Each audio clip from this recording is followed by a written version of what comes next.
Lord, may the words of my mouth and the meditations of all of our hearts be acceptable and pleasing in your sight, our rock and our Redeemer. It worries me a little that everything just quieted down just in time for me to preach. On multiple occasions throughout the past few months, I've had the opportunity, perhaps the necessity, to explain the flow of my weekly sermon prep. In each of those conversations, my interlocutors have often been surprised to learn that I typically do not write my sermons until Saturday evening or even Sunday morning. Each time I have explained that this is not a matter of procrastination, but practicality. Every week, I never know what is going to happen in our church or our community or the world between Monday and Sunday. And too often I find that things I've written on a Tuesday or Wednesday are no longer meaningful come our worship service. This has been one of those weeks as we woke up yesterday to the announcement that war had broken out again in the Holy Land. Around 7:30 a.m., large numbers of Hamas militants invaded southern Israel by land, sea, and air under the cover of a mass rocket attack. In a matter of hours, several hundred Israeli citizens were killed, both military and civilian, and many hostages were taken. Subsequent retaliatory strikes on Palestine conducted by the Israeli Defense Force left more than 200 men, women, and children dead. And I'm sure that that number has gone up since I wrote these words. Even among those who survived, thousands have been injured on both sides of the border, and it remains to be seen whether the violence will escalate further. As a religious leader, I feel morally obligated to say something about these events, particularly when it comes to a territorial conflict so deeply entrenched in a history of religious violence, in which my own religion has participated greatly throughout the last 2,000 years. And it's precisely for that reason that I also am reticent to preach with conviction. I am still processing what is going on. And there's far more to be said than I can say in just one message. In addition to the more recent history of settler colonialism, we are also dealing with an exceptionally complicated history that involves a fundamental confusion about names, identities, inheritances, and a fundamental question about ownership. Not just of the territory, although that is what the conflict tends to be centered on, but there's also a theological conflict over the question of who exactly is entitled to claim the promises that God made to Abraham, Isaac, and Jacob, who was called Israel. It's a question of who gets to claim God's vineyard as their own. In the scriptures, we have a somewhat historically substantiated account of the founding of the nation of Israel. You'll recall that Joshua led the Hebrews over the Jordan and conquered Canaan, an ethically questionable act. And after several generations of fighting, David conquered the Philistines and was raised up as king. His successors, like Solomon, ruled over this new kingdom called Israel. And over time, the Israelites conquered more territory, which was occupied by the tribe of Judah. Sometime later, internal conflict led to a division between the two kingdoms, with Israel in the north and Judah in the south, where Jerusalem served as the capital. This is where we get the word Jew. originally from the Hebrew word Yehudi, meaning from the kingdom of Judah.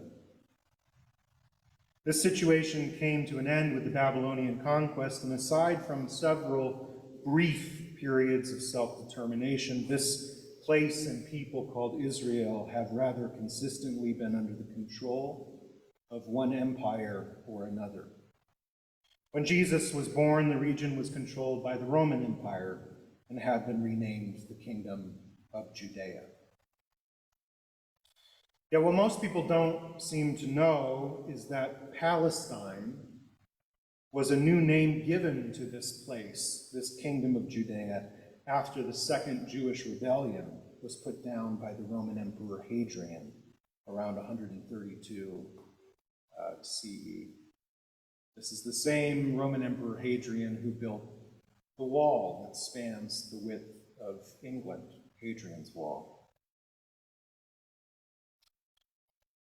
As a result of that conflict and the resulting crackdown on Jewish religion in what was now being called Palestine, many people departed from that place in what was known as the Jewish diaspora. And this led to the gradual evolution of two geographically and culturally distinct Judaisms, plural: Ashkenazi Judaism in Northern and Eastern Europe, and Sephardic Judaism in Iberia, North Africa, and the Middle East.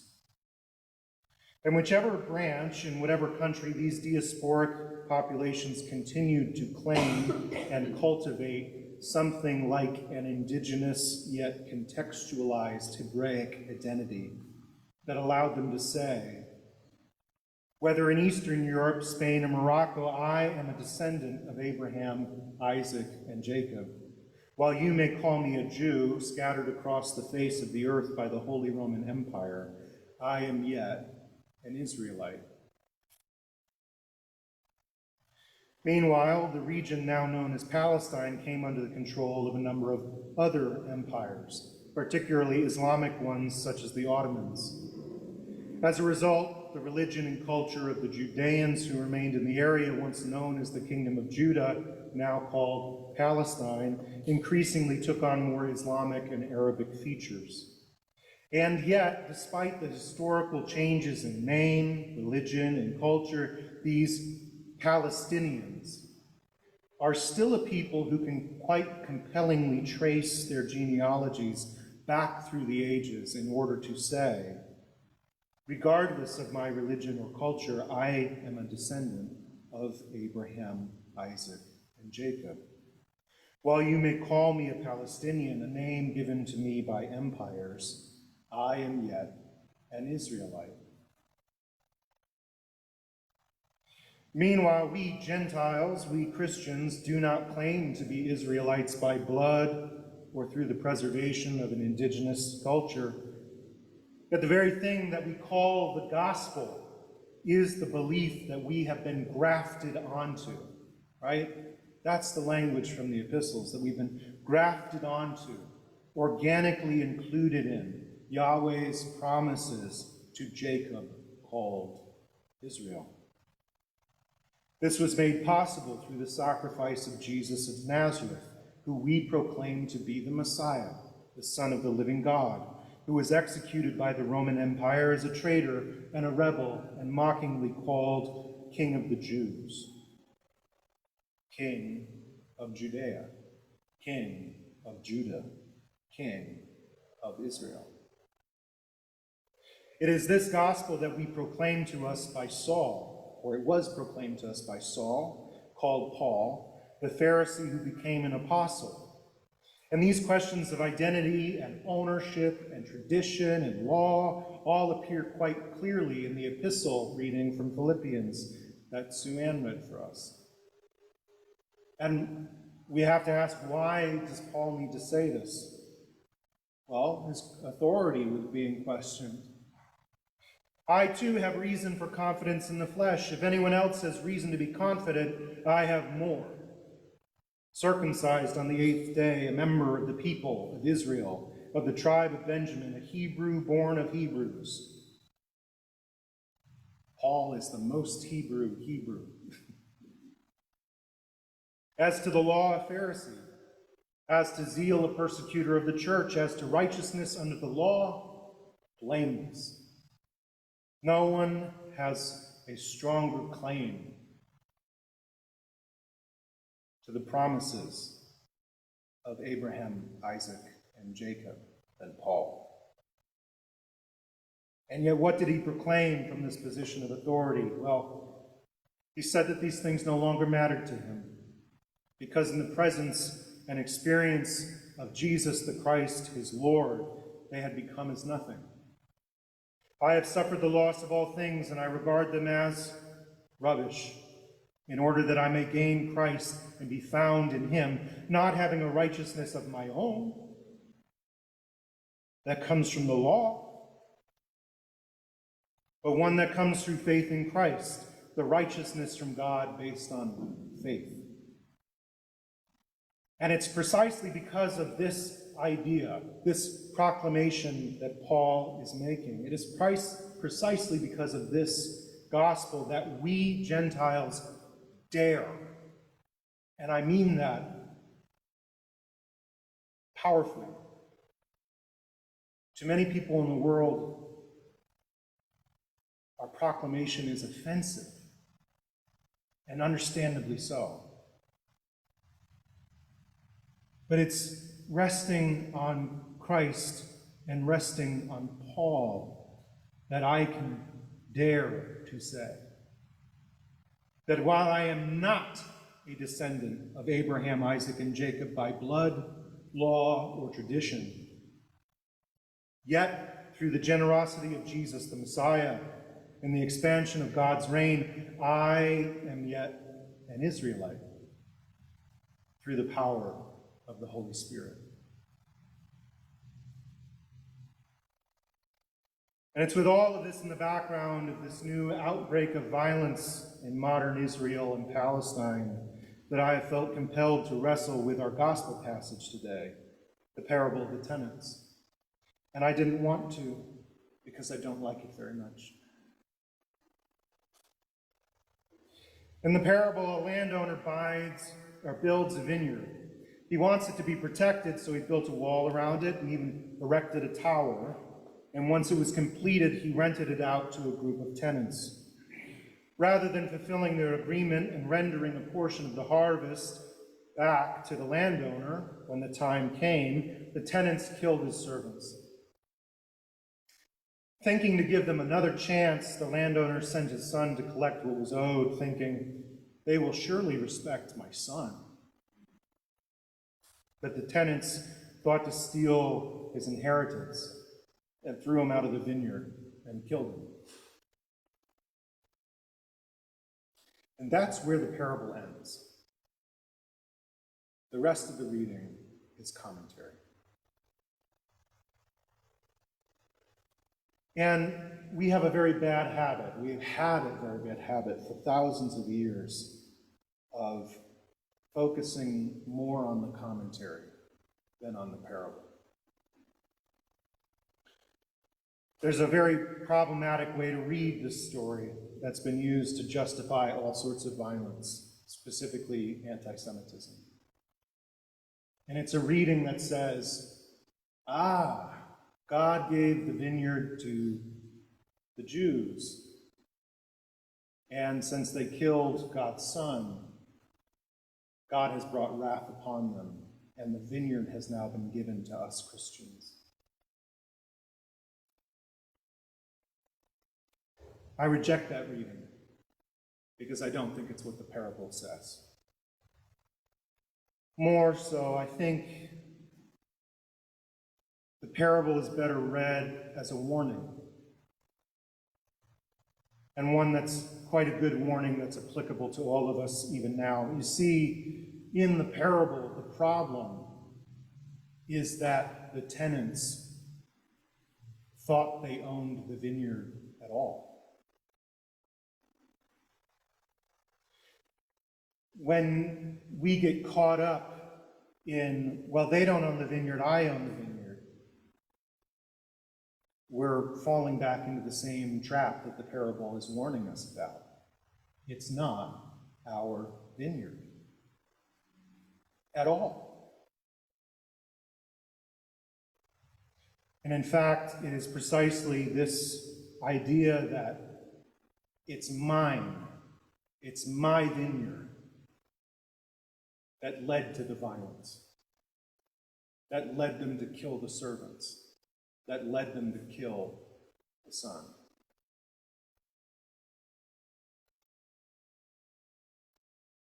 And so I stand here having to wrestle with this history of violence and a conflict that is still raging about who owns the vineyard.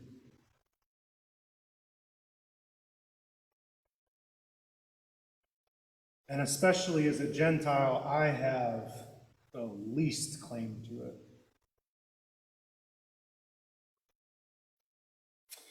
The vineyard doesn't belong to us. It never did. The vineyard belongs to God. And we are blessed to be custodians. As tenants, we are called to servants and enjoy the fruits of the vine so long as we are faithful. And so this is where my heart's been all week, even before these rather existential complications of yesterday. Whether we're speaking about the past or the present, whether we're talking about the Holy Land or America, which our early Methodists proclaimed to be Zion, quite problematic. Whether we're talking about our property or our church, this is not my vineyard. It is God's vineyard, and I am merely a tenant. This is not my pulpit. It's God's pulpit, and I am merely a voice. This is not my church. It's God's church, and I am merely a custodian. This is not my charge. It's God's charge, and I am merely a trustee. This is not my sanctuary. It is God's sanctuary, and I will unconditionally welcome all people that God sends to this sanctuary. This is not my vineyard. It's God's vineyard, and I am merely a tenant. Amen.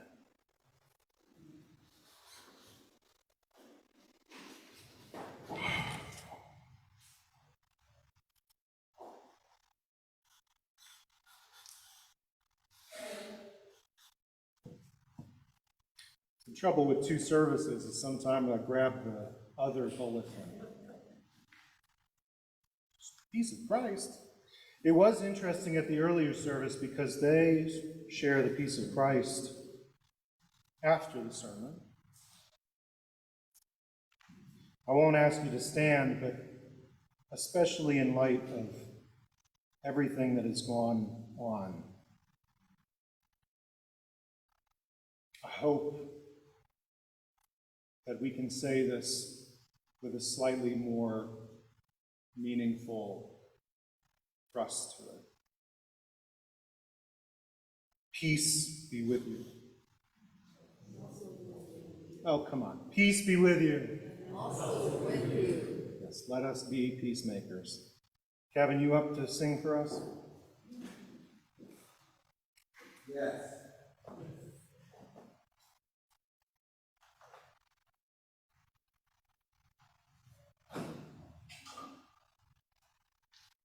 I am going to sing. I'm a little lost right now. I'm going to sing I'll Fly Away. It's a happy, joyous song. And here we are in the midst of all of this misery going on in the world. We've all got people in our lives who have their own personal sorrows. And we can't ignore that. You know, we can't. This song, I'll Fly Away, is about how God has a happy ending to all of this.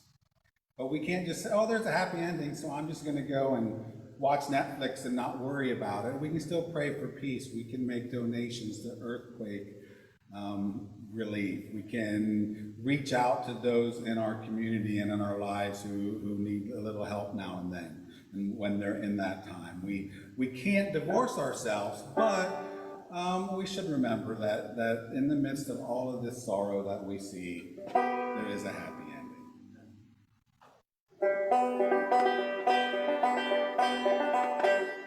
Some glad morning when this life is o'er, I'll fly away to a home on God's celestial shore. I'll fly away. I'll fly away, oh glory. I'll fly away when I die.